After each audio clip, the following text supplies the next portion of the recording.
magic in the air.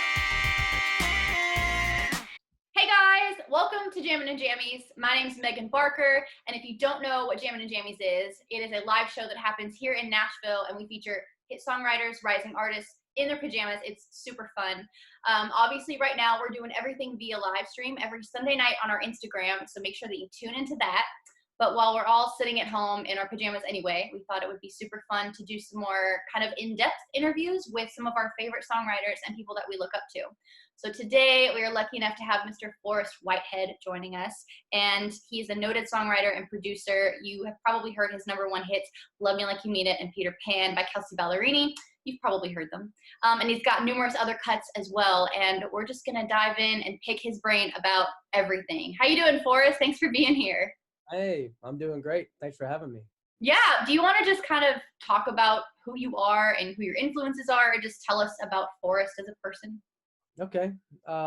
Well, I come from a little town, Blanchard, Louisiana. I grew up there.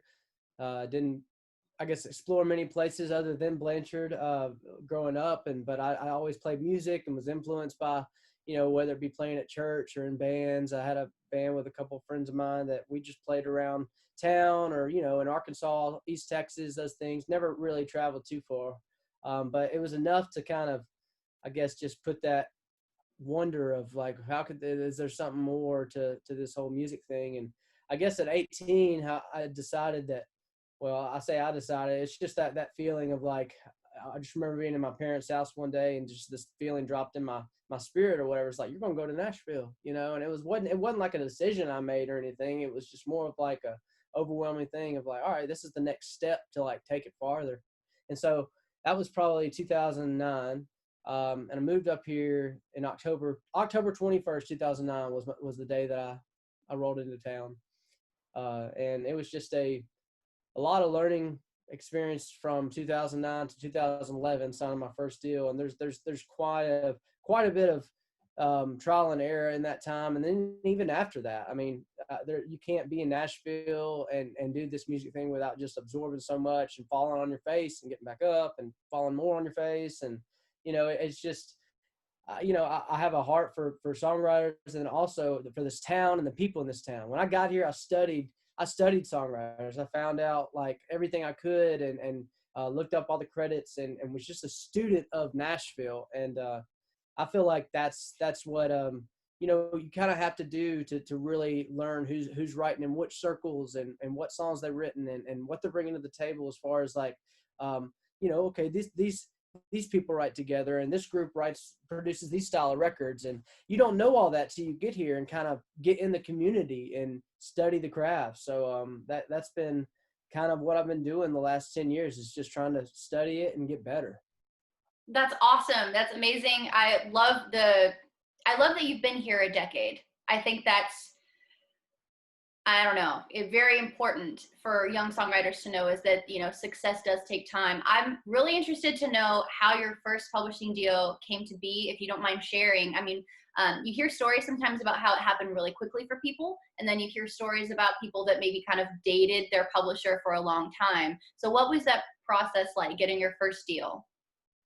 Yeah, so first of all, I don't mind sharing the thing about this whole Music City Playbook idea, and what I feel like that I'm supposed to do is be real online and be real about my experience, be real about my relationships, as far as what my relationship's been with publishing companies and how I'm dealing with that moving forward. And it's been positive. I've had a great, I've had a great career, but throughout that, I've learned key things that, I wish that I could have just sat down and had a conversation with myself in 2009 and be like, all right, there's a lot of cool stuff that's going to happen, but just watch out for these few things.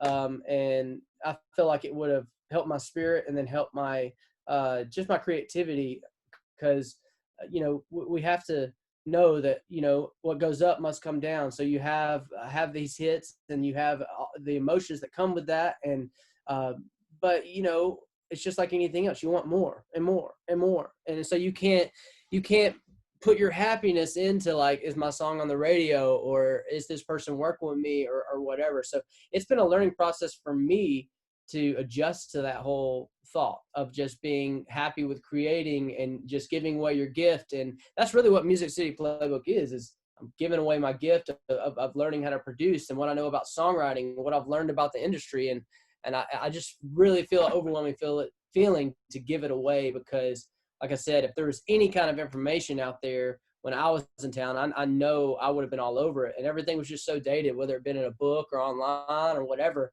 There really wasn't a whole lot of information out there that kind of prepared you to face Nashville and everything that goes along with that, you know?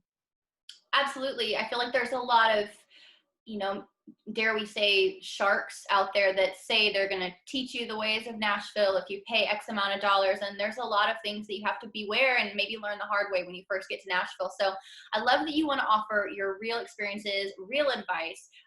Going off of what you just said, is there one particular thing you wish you'd known when you first got here? Yeah, and that is don't just look at people who have a deal or who are tied into certain circles. And I think I made a video on that, but even just in the last week, I met so many people that have been influential and helpful with this whole Music City Playbook, and super talented musicians. You being one of them. You know, I tune into your live stream and everything, and you're a hell of a player, singer, and everything else. And this is somebody, I mean, I didn't meet you through a publishing company, and I don't feel like in the future going forward that it should always be you know, hidden behind the walls of a publishing company to get rights or to get pitches, or, you know, and I'm learning that too. I've been uploading these Logic demos, and there's other people in town or other people from other publishing companies liking these demos or hearing this. And I'm thinking, wow, this is a whole different way of pitching. You know, everybody's locked down at their house, quarantined on their phone, and they're hearing the demos that I'm working on through these tutorials, you know, and that's just a different new way of even, I had an artist text me, an artist on Warner text me. I said, hey man, has anybody cut that song? Which they had one of the demos that I uploaded, but still that's when it clicked. I'm like, geez, this is immediately getting these things out there. So there's a lot of things that are changing with our business and our industry. And I feel like it's important to look forward and try to think, you know, what's the next step as far as how do you market yourself as a songwriter? So with Music City Playbook, I'm trying to encourage everybody to build an online following and build their crew before they start trying to get tied up with a pub deal, because that can be a messy thing. But then at the same time, if you don't know anybody and you come to town, you're super green and you need that guidance, you need that crew of people, then a pub deal and signing away 100% may be the thing for you. Because, I mean, that kind of was my story. So, I mean, it just all depends on what your expectations are, how far you are in life and your writing. And there's just all these different things that dictate your experience here in Nashville. No, each experience is the same, you know? Absolutely. Everyone's experience seems to be different, which I think is kind of hard on the people that first get here, because there is no set path. It's not like you want to be a lawyer, you go to law school. You know, there are certain steps that you take and certain things you do, but it can be a little confusing. So Music City Playbook is going to be an excellent tool for artists, writers, producers to have in their back pocket.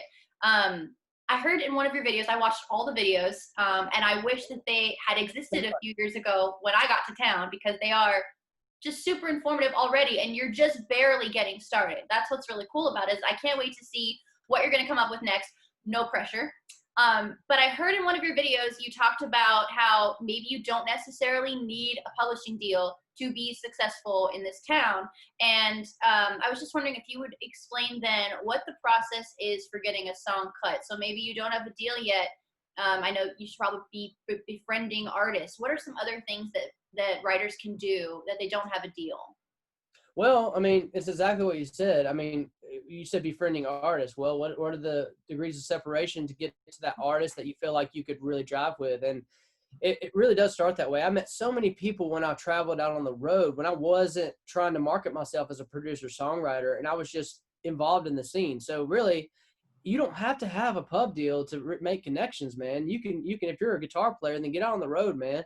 And hang with the musicians, hang with the artists, because there's going to be people backstage. If you're out, I mean, I met so many people that I feel like whenever you get Nashville, outside of Nashville, meaning like the people that are in Nashville, if you get them in Key West or if you see them in LA, there's this Nashville thing of like, I recognize you, let me come talk to you. And I've seen it happen time and time again, where people that may be really cool and too cool to talk to me here in Nashville, I'll see them at an event in LA, and they'll see me across the room and walk over and talk to me just because it's that comfort thing of, hey man, what you doing? What, whatever that is. And I think there's something to that, which, you just have to make sure that no matter what you're doing, that you have your antennas up for an opportunity and that you're not, out there on the road, I guess you're there to work. Yes, you're there to play a show, but at the same time, you're there to see what the next step is. And I was on the road for about 2.5, 3 years before my production and things kind of started to take over on that. But I learned so much, met so many people, had so many writing relationships that developed from being out on the road, that would be what I would say is whatever. At the time, I didn't know what I wanted to do. So I was playing live and I was writing songs and just kind of had my hand in everything.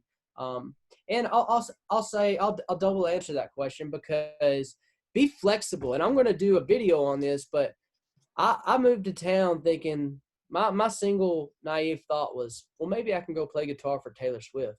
Like, that really was a real thought. I was like a weird dude, because like my 18th birthday, my girlfriend, my wife now, she got me a Taylor Swift CD, and it was the sophomore album, and it had Love Story and all these other things on there. And I was just blown away by the production, the writing. She was young. She was close to my age, and it was like inspiring to me. And so there's a lot of cool stories that I could totally take too much of your time to tell you, but it's one of those things where when Taylor kind of took a notice in Kelsey, that came full circle for me, because Taylor's album, or really her second album, influenced me heavily. And really Nathan Chapman's production on that album influenced me heavily. And so I was like, man, I got to get to where this is happening. So when I moved to town, I played in a blues band, downtown. I mean, totally irrelevant to what I'm doing now, but I played for a fill-in gig. One of my first fill-in gigs was with Walker Hayes. And this was before he had another record deal, before he was doing his thing and that he's doing now. But I say that to say you never know who you're going to meet and where those relationships are going to cross back. I mean, I met Walker Hayes before I had a pub deal. I randomly got my first gig was flying out to go fill in for his lead guitarist that couldn't make it or whatever. And I literally met him like walking out on stage. It was just the weirdest thing. I was like, oh, this is kind of cool though, because he expects me to be prepared. He expects me to be on my shit. He's never met me. We're doing a live show. And then I was like, this is the Nashville thing. So it was a cool experience, just kind of growing and developing, trying to, figure out where my place was in Nashville. But that would be my advice. It's like, if you don't have a pub deal and you just have to decide who you feel like, I mean, if you really feel like that a certain artist would really get your vibe, then you need to literally work backwards from who's surrounding that artist, whether it be management, their friends, there's going to be somebody. And if you're out and about and you can make a connection on Instagram or whatever it may be, there are ways to get to people, because if you're talented, it don't matter what brand you have associated with you. Talent speaks for itself, man. Absolutely. I can't tell you, and this is about you, not me, but I could say, I can't tell you how many times I made myself go to an event that maybe I was like, I don't know if I'm going to meet anybody there. I don't know if it's worth my time. And I met somebody and it turned into, multiple opportunities or something. So you just don't know who you're going to meet. So the answer is always just go to the event. Just pop your head in, just see what's going on. Yeah, man. That's so true. And I hate being social. I really do. I don't even really like some of the events that everybody gets all excited about in November and gets all dressed up to go to. Yeah. My social anxiety is just, that's not me. I almost would rather be in the studio most of the time. And I'm trying to get uncomfortable about that. I know I'm going to have to do a lot more social things with, with pushing this Music City playbook. So this whole thing is making me uncomfortable. I've never cared about like learning social media or hashtags or how to upload video in the right video format and all these things that I'm having to deal with now. It's making me a better creative, because I'm using my brain and I'm editing video and I'm thinking of material and I'm thinking of how to deliver it. And I've only watched cooking videos on YouTube. So that's what I'm gaining my knowledge from, as far as how to edit and how to do certain quick things of just watching other people. And YouTube's just such I don't know. It's like you can learn anything that you want to on YouTube.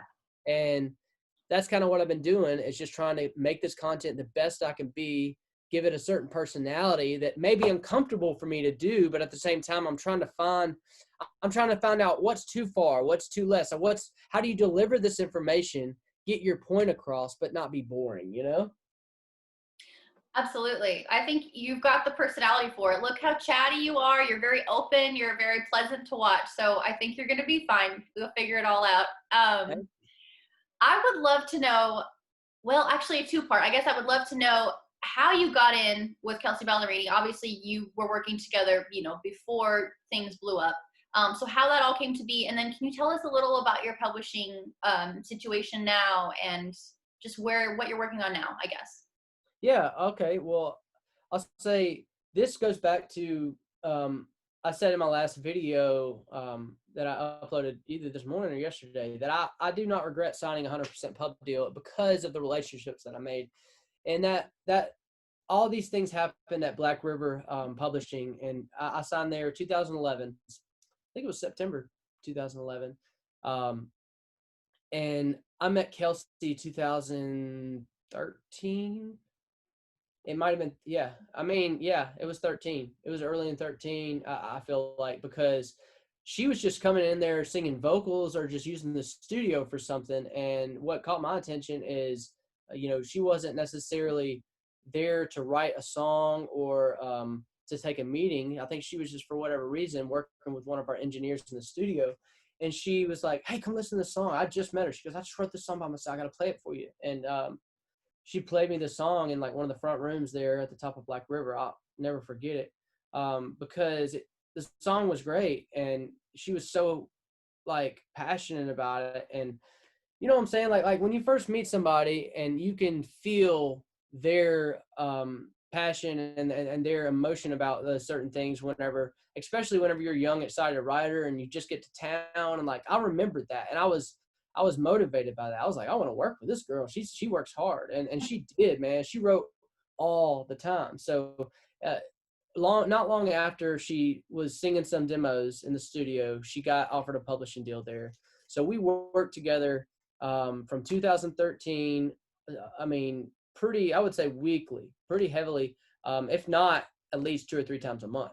And we didn't know at the time that we were making her album. We were just writing songs, having fun. But she was the first person that I got in the room with, and we weren't trying to chase anything. We were just having fun. I was doing some weird loops and some weird things on the track that, I felt was weird at the time, because she was letting me do it. It didn't have to be just an acoustic lick or some kind of country feeling song. It could be a hip hop vibe. It could be a loop that, I don't know, just kind of push the boundaries in 2015. I know there's a lot of that going on now, but at that time it felt super fresh. And that's kind of how that happened and how I wound up working with her. And I have to say, and this will be in an interview coming out, but we talked about whenever she got her record deal, she literally went to the people in charge of putting this whole thing together, and they were going to put her with another producer, may have been Dan Huff, may have been Jay Joyce, somebody like that, uh, and she basically was like, well, I want Forrest to do it. Well, I mean, we've been writing these demos, we've been doing all this. I mean, why can't we just keep this thing going? And of course I was blown away. And because literally that's all they were. We were just writing together, and these were demos. And I was spending a lot of time on them, but I wasn't spending on the time on them thinking it was going to be a record. I was just like inspired to spend time on it. I was like, this shit's cool. I want to do this. I want to write more of this. So that's just kind of how it started. And whenever the label we started taking meetings and choosing songs, we were like, man, we got a record. We got a first record together. So that's kind of how it developed. I hope I answered your question. Yeah, absolutely. Yeah, and I'd love to just hear, I guess, how your deal with them compares to your deal now, because you're at a different publisher now, right? Yeah, that's a good question. Well, I spent a long time at Black River. So when I first signed there, I was looking for my guitar. I walked in with a guitar and a notepad, and that was my writing style. And from 2011, 12, 13, there's 3 years there that before Kelsey was at Black River. And I got a few cuts in those few years. And most of those cuts that I got were just a guitar and a notepad and ideas. And I started working with an artist. It was a baby artist on Curb at the time, and his name was Dylan Scott. And I started doing some of his early stuff with him, and I started making these little demos. And I couldn't afford these $800 session demos that were happening at the time in town. And I just leaned most of my time into making these demos the best that I could. And that's where I learned to produce, was just through trying to dress up these demos. So I remember one time, I'm not going to tell you the title of the song because it's a dumb song, but it was cut. I wrote it on Wednesday and it got cut on a Friday, all because I feel like I invested the time to make a demo sound really great, and it was just the right timing. And I was like, oh, there's something to this, because I feel like I've been spinning my wheels writing, but I wasn't really focusing on the production and the thing. So when I saw that start kind of helping me, I was like, well, I'm gonna double down in that. And that's kind of how it was. So I cut my teeth on a lot of other records before Kelsey's came along. So there was a little bit of, I would say a lot of bit of trial and error that was already done on the production end side before we started writing together. And then, I mean, it's no, secret that, I mean, I co-produced all that Kelsey stuff with Jason Massey. And another thing is just involving people that can elevate the whole thing. And I'm not above involving people that we're going to bring something better to the project. So I think that's important too. It's just to have an open mind and to have, don't be thinking that you can do it all, Absolutely. Absolutely. So can you take us inside your daily life as a songwriter, at a publisher? What does your daily life look like? And I know that you do a lot of like producing and building tracks and all of that too. So take us in the room, if you would. Yeah. So, I mean, I'm sure it's not any more different than independent songwriter or one of you guys out there. Between I have things booked on my calendar. Most of the time it's 3 to 4 or 5 writes a week on sometimes. And somebody else book your rights? Sorry to interrupt. No, don't. I mean, it's no big deal. I book my rights. My current publisher books my rights, but I mean, it always changes because there's seasons. Obviously, we're not writing as much now with everything going on, and it's a good time for me to regroup and work on sessions. And I like to kind of take time to explore different sounds and different libraries of sample libraries, and just, this is a good time to really explore as a producer and kind of build out your toolbox. That way, whenever you get back to the regular writes, you have all these sounds that you've explored. Because I feel like when you get busy and kind of in the Nashville system of writing every week, you don't have time to go explore. You can't like learn anything because you're too busy grinding it out. So I'm just trying to be balanced with that end of things, Absolutely. I think this is a really great time for everybody right now. I mean, it's definitely stressful. Not trying to diminish that, but yeah, it is nice to have a little deep breath and see what happens creatively. In one of your videos, you talked about mechanicals. Can you explain to our followers what mechanicals are and why you said that maybe they're irrelevant? And do you think record sales, physical record sales, are going to come back? Where do you see all of that? Well, I think it's too early to tell. There's not enough history yet of what's going to happen with that. Meaning, like, all the streaming and stuff is too new. We haven't figured out how to monetize it yet, and I'm not going to act like I got it figured out, because I don't. But what I do know is that we're not selling mechanicals anymore. I mean, if you're an artist that is like a Garth Brooks and you have fans that have bought your albums for years and years, yeah, you're going to sell some mechanicals. When they release the Walmart box set again for the 7th or 10th year in a row, then yeah, you're going to sell some mechanicals. But if you're an artist like Kelsey or whatever, I mean, your fans are not going to Walmart. They're consuming your stuff online. They're consuming your stuff on Spotify and the new way. So I don't know if it'll take on the name mechanicals, because mechanical means like a physical copy. To me, that's what I think.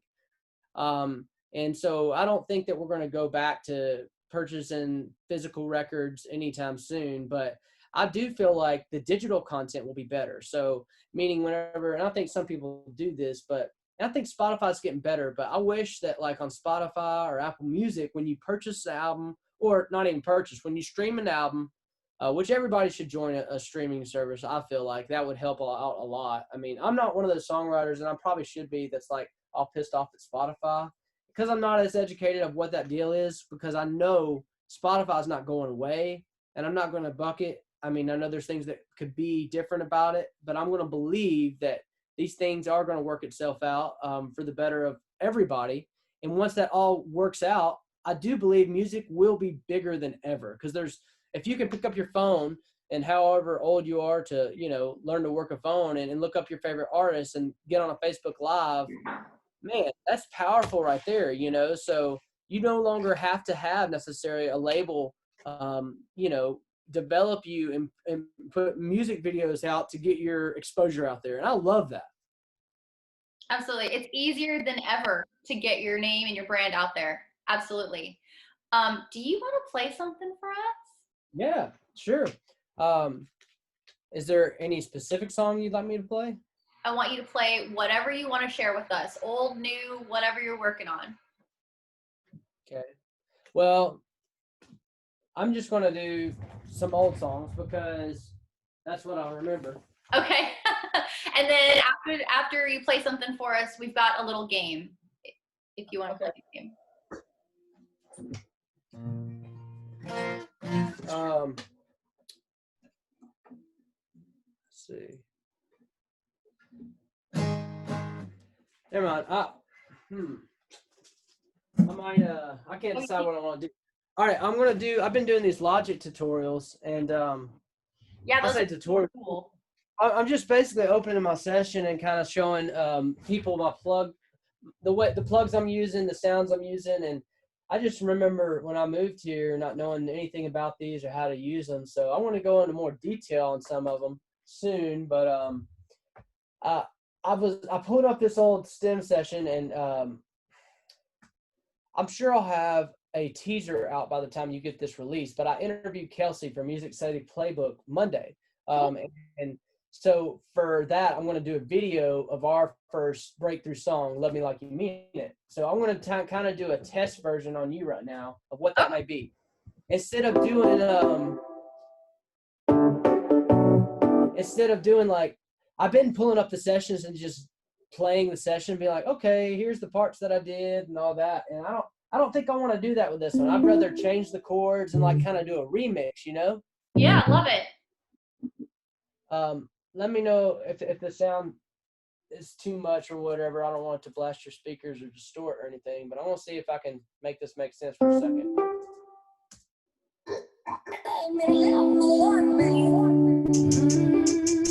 Hold on. This thing's in the wrong key. So how do I get it to back there? I love this. It's like we're really in the studio with you. Well, I'm going to be embarrassed because I won't know how to do this. Let me see if I got to find it real quick. All right. I got it.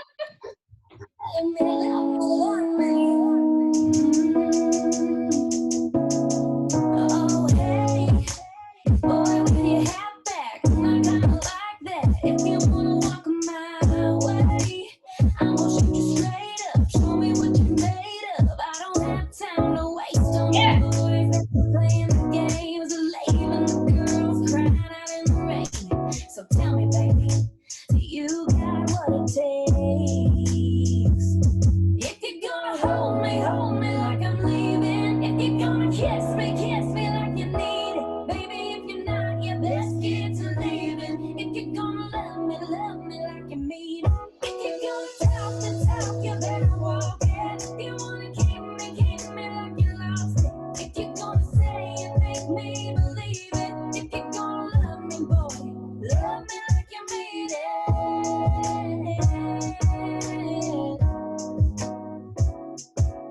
Oh, hey, I've had my share of losers, liars and users, looking for a heart to break. So if you're like that, I'll take a step back, 'cause I don't have time to waste on the boys that are playing the games and leaving the girls crying out in the rain. So tell me, baby, are you just crazy? You're crazy over me. If you're gonna hold me like I'm leaving. If you're gonna kiss me like you need it. Baby, if you're not, your best kid's leaving. If you're gonna love me like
Yeah, man. Yeah, dude, that was so cool.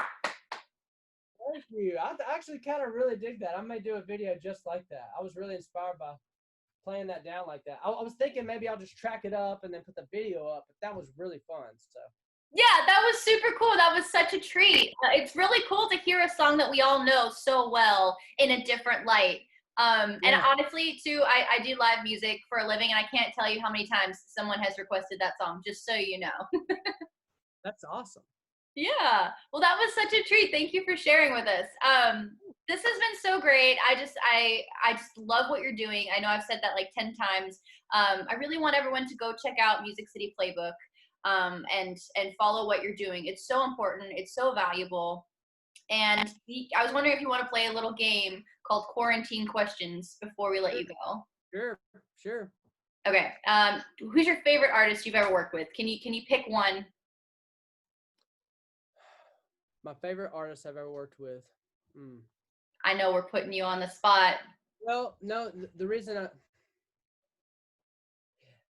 I think songwriters are artists, yeah, if that makes any sense. So Yeah. you for the question you probably want is like the artists you hear on the radio, but I've learned more from songwriters that I've worked with. You know what I'm saying? Yeah. So I mean, I can't pick a favorite, but there's several veteran writers that I learned so much from. So I'm just gonna give a safe question. I know I hate that, but my favorite days of the people of the artists who are songwriters that I work with are the older people that have been in town a while, that are still relevant, that are just seasoned. I mean, you can't walk out of a room staying in there 3 hours with that kind of brain and not come out with some kind of edge of figuring out that's why they're who they are, because that's why they write like that. So those are my favorite days. So those are my favorite writes to be in. 100%. I love your answer. Okay, lighten things up a little. Pancakes or French toast? Pancakes. I love it. Okay, breakfast for breakfast or breakfast for dinner? Oh man, see, my wife hates that I don't eat breakfast. I would rather just like cruise on through the day and eat like a big lunch in the afternoon. So I'm gonna say I'm not a breakfast food person. I don't know what it is. I would just rather like have steak and potatoes. I don't know. It's okay. I'm here for steak and eggs, so I'll allow it. What's your Yeah. favorite quarantine snack right now? Mm. Favorite quarantine snack.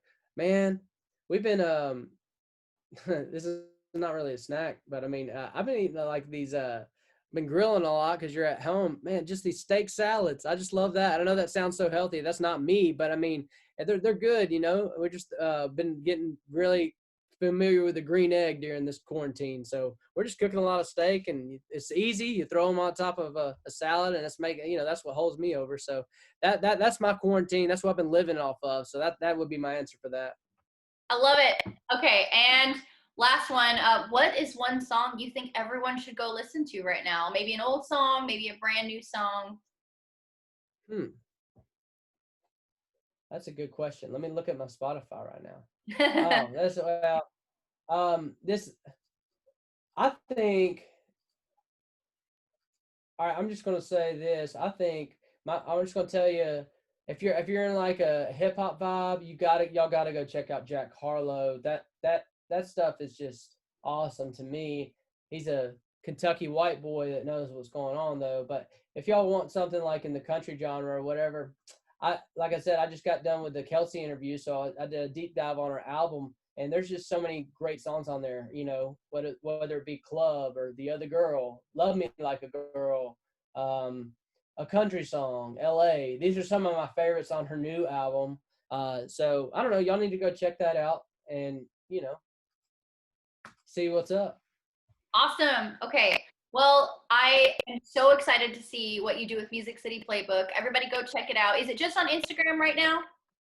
I have YouTube. I'm having some branding come in. I actually have a meeting tomorrow to talk about what all that looks like. I'm kind of just getting as much out there, and I've tried it on Facebook, YouTube, and Instagram, but Instagram has been the big reaction. So that's the one I guess doubled down and started really doing the content there, just because I feel like that's the younger generation of who's interested in this information. Yeah. A lot of people on my Facebook our friends from back home, and they're supportive of it, but it's not really hitting the target market. So I just can't wait. I mean, we're only a week in. I can't wait for it to hit the ears. And I know it is already, but really get out there to the people that need to hear it.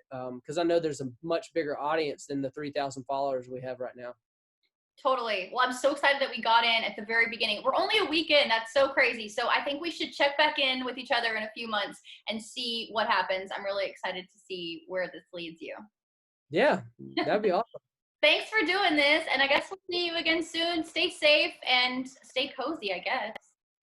Yeah. Thank you so much. Thank you. Thanks for having me on here. I want to also tell, I'll see you live again. I'll tune in and make more requests because you were awesome. You really were. Thank you so much. Thanks, man. Yeah, it was a vibe.